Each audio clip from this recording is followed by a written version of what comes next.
Bienvenue sur Affaires courantes. On est le 2 janvier 2026 et il se passe quelque chose d'énorme à Kinshasa, la capitale de la République démocratique du Congo. Imaginez, une opération de police, mais d'une ampleur vraiment spectaculaire. 424, voilà, c'est le chiffre du jour. En une seule journée, c'est le nombre de criminels présumés, qu'on appelle là-bas les Kulunas, qui ont été arrêtés. C'est une sacrée démonstration de force.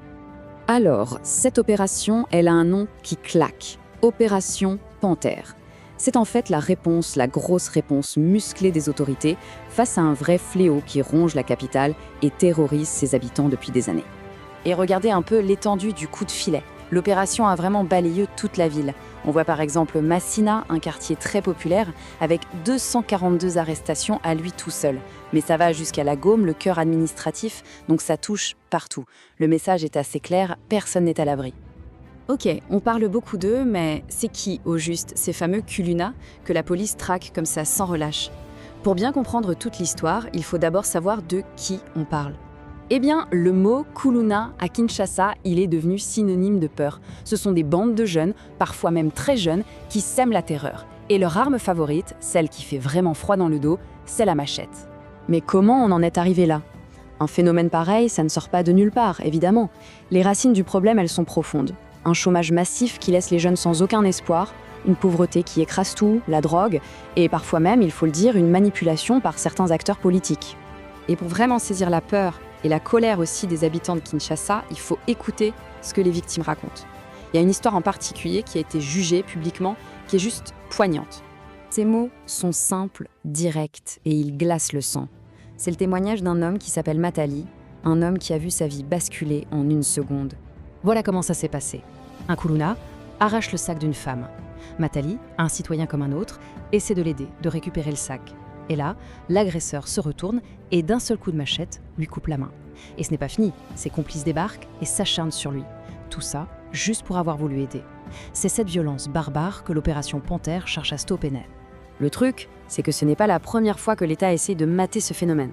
Loin de là. Quand on regarde un peu en arrière, on a l'impression d'assister à une histoire qui se répète sans arrêt. Et c'est là que ça devient complexe. Regardez un peu ça. Au fil des années, les opérations se sont succédées. 2010, tolérance zéro. 2013, Likofi, ce qui veut dire coup de poing.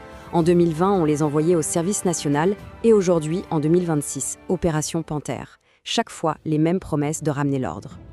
Le problème, c'est que ces méthodes très musclées ont souvent un côté très sombre. Human Rights Watch, par exemple, avait sorti un rapport sur l'opération Likofi. Et les accusations sont terribles. On parle d'exécutions sommaires, de disparitions forcées. La ligne entre la justice et la vengeance devient parfois très floue. Et tout ça, ça nous amène à la question centrale, la vraie question. Est-ce que la force, seule, peut vraiment régler le problème sur le long terme? Ou est-ce que c'est juste comme mettre un pansement sur une blessure très profonde? On se retrouve donc face à un choix très compliqué. D'un côté, la répression. C'est immédiat, ça rassure. Arrestation massive, plus de police. Mais de l'autre côté, il y a la prévention. Ça veut dire s'attaquer aux vraies causes. Le chômage, la pauvreté. C'est beaucoup plus long, mais c'est peut-être la seule solution qui peut marcher pour de bon. Alors, cette fameuse opération Panthère, est-ce que c'est le début de la fin pour les Kuluna ou bien juste un chapitre de plus dans une histoire longue et douloureuse?